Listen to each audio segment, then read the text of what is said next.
Meron ako nasagap na balita mga tol. Ewan ko kung napanood nyo na to. Ito'y galing sa News 5 Everywhere. Kung naaalala ninyo mga tol, di ba merong isang Russian vlogger na parang makulit na nambabastos daw ng mga Pilipino at kinulong. After ilang buwan, ito'y palalayain na at ipapadeport na o i-deport na mga tol pabalik ng Russia. Ngayon may bagong Russian vlogger ulit. At magpapakalat daw siya ng HIV. Naku po, pag-usapan natin to mga tol, samahan ninyo ko. I'm just a young nigga chillin' on it. First time I seen ice was a Alright, so mabilis na reaction video lang mga tol, pero bago natin to simulan, kung trip mo yung mga ganitong klaseng reaction video, huwag mong kalimutan mag-subscribe, click mo na rin ang notification bell para ma-notify ka whenever na may mga bago tayong reaction video tulad nito. Alam mo mga tol, no, ang nakakapikon lang, may mga foreigner o may mga dayuhan na pumapasok dito sa Pilipinas at tila baga napakababa ng tingin nila sa atin mga tol, no? Yung isa pa nga narinig ko, sabi, mga Pilipino daw parang mukhang unggoy, sabing ganon. Eto naman, panibagong Russian vlogger, eto'y nahuli, no? Arestado na at nahaharap sa deportation, no? Nagba-vlog siya at ang sabi niya magpapakalat daw siya ng HIV. Well, alamin natin itong balitang to mula rito sa News 5 Everywhere. Samahan ninyo ako. Pero bago yan, syempre huwag nyo kalimutan mag-subscribe. Click nyo na rin ang notification bell para ma-notify kayo whenever na may mga bago tayong reaction video tulad nito. At kung ikaw naman ay nanonood sa ating FB page, syempre huwag mo rin kalimutan mag-follow and like. So, magbibigay lang ulit tayo ng reaction, komentaryo, opinion sa isang balita. Ito ay mula sa, ang source ay News 5 Everywhere. So, samahan ninyo ako mga tol, panoorin natin to. May bago na namang Russian vlogger na ipade-deport ang Pilipinas. Sa content kasi niya, nagbanta siyang magpapakalat ng HIV sa mga Pinoy. Nasa frontline ng balitang yan. Kulit no? Hindi ko alam kung ano nasa isip nila o baka sinusubukan nila kung gaano ka... Kasi mga tol, imposibleng hindi niya alam ang balita dun sa kababayan niya. Dun kay Vital, nakalimutan ko pangalan nun eh. Basta isang Russian vlogger din yun mga tol. Kung Vitality ba yon, basta malamang alam niya kung sino yung vlogger na yon at kababayan niya yon. Tapos pupunta siya rito, uulitin niya yung kalokohan, di ba? O edi eto, nasampulan din siya. Si Ian Suyu. Hello, my fellow Filipinos. It's me, Bas Montiro. I'm here to spread HIV. Siya ang bagong Russian rage baiter vlogger na si Nikita Rage bait. No? Rage bait. No, gumagawa sila ng mga kontrobersya, gumagawa sila ng mga content na kukuha ng inis natin, kukuha ng inis ng mga followers, kukuha ng inis ng mga tao. Kasi the more the hate, the more they win eh. Kasi mas maraming hate, mas maraming engagement, mas maraming mag-share, so mas maraming views, dun sila kumukuha mga tol. Pero risky nga lang. No, napaka-risky nga lang nito. Ito na yung isa sa mga consequences ng pagiging rage baiter. Chekhov. HIV. Siya ang bagong Russian rage baiter vlogger na si Nikita Chekhov, 21 years old. Sa video, nagbabanta siyang magpapakalat ng Human Immunodeficiency Virus o HIV habang nasa Taguig. Dahil nakakabahala yan, ipinost na rin siya ng isang netizen bilang babala sa makakakita kay Chekhov. Kumakalat ang HIV sa pamamagitan ng pakikipagtalik, pagsasalin ng dugo at mother-to-child transmission. Dahil sa banta, inaresto ang Russian vlogger. Sa mga hindi nakakaalam kasi baka natatakot kayo eh. Hindi naman porket makita nyo to at makadikit nyo eh, mahahawaan na kayo. Maliban na lang sa may mga gumagawa kasi dati, ewan ko kung nabalitaan nyo to yung meron siyang daladalang syringe, o kaya karayom, tapos bigla ka na lang tutusukin, tapos yung karayom na yun parang ibinabad siya sa dugong may ganong sakit mga tol. Kasi pwedeng makahawa yun yung mga karayom.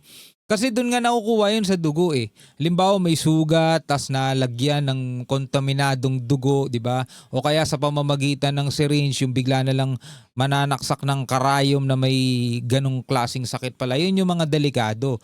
Pero yung talaga, yung para mahawa ka nun, yun nga, katulad ng paikipagtalik, mga ganon. Sa paikipagaligan nga, hindi ka pa basta-basta mahahawa dun eh.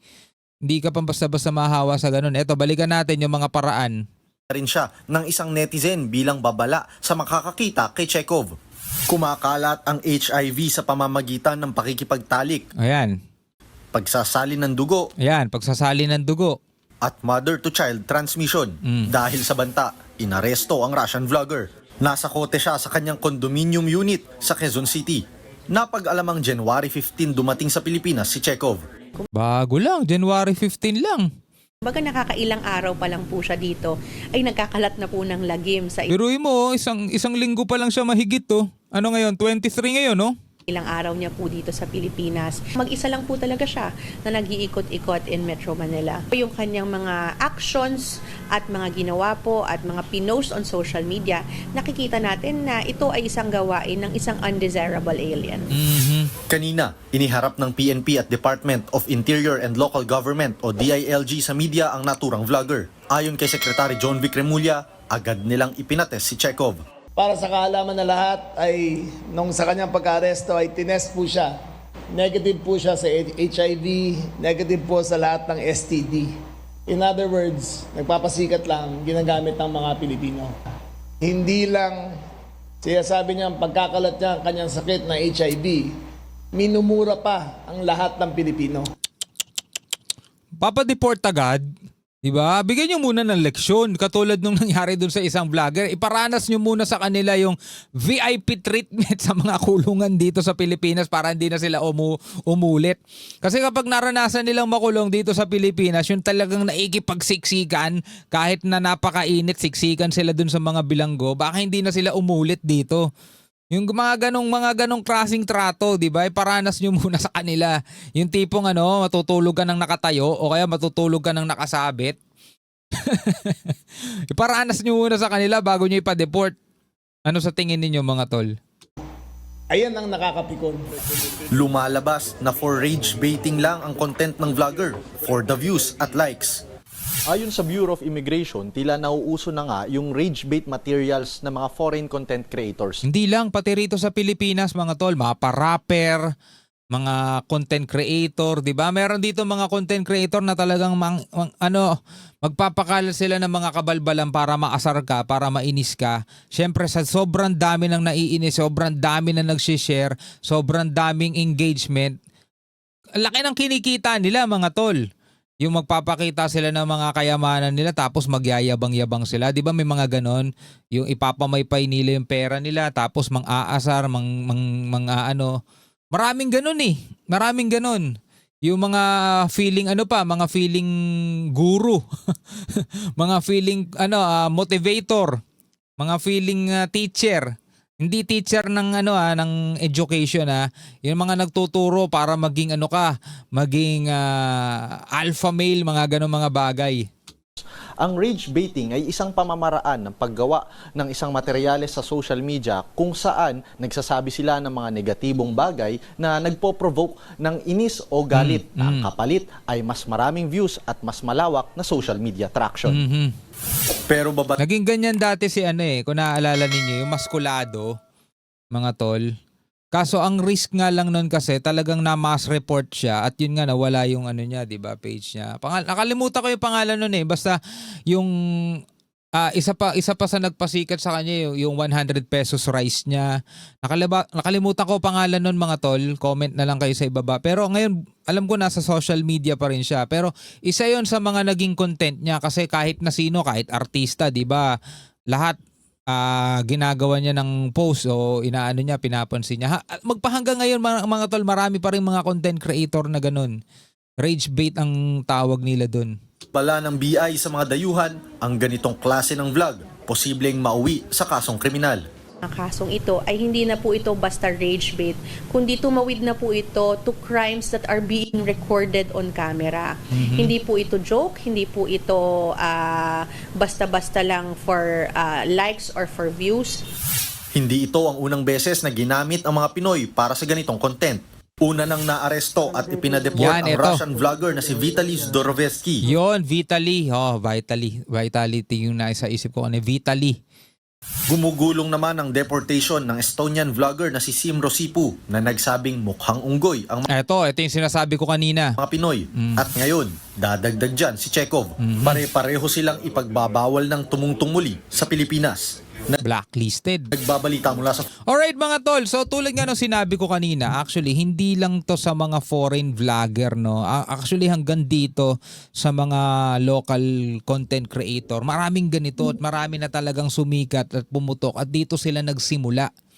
Mga tol, pwede kayo magbigay ng mga pangalan ng mga vlogger na nung unang labas talagang kinainisan ninyo. Yun, tingnan nyo, ang bilis lumawak ng kanilang social media, mga tol. Diba? Actually, ganun din dati si Makagago. Siya lang inaalala ko, parang siya nga ata yung original ng mga ganitong content eh. Before mga tol, nung talagang bata pa siya noon, ganun din si Makagago dati. Na na parang rage bait din siya. Parang siya nga ata ang nagpauso nun dito. Yung DNA nun mga tol, dun na natuto yung ibang mga content creator dito. Yun nga lang kasi very risky. Medyo magaling talaga si Makagago, matalino siya. Hindi natin alam kung bakit ngayon nananatiling matatag siya. Pero maraming content creator ang gumawa na ng ganun. Yung iba nag-success, yung iba nag-fail. Marami pa rin gumagawa. Actually, pati sa mundo ng rap, may mga bagong rapper ngayon na rage bait din mga tol. Anyway, ano ang inyong masasabi rito? Comment na lamang kayo sa ibaba. Hanggang sa muli, ako nga pala si Shobaldi. Peace out.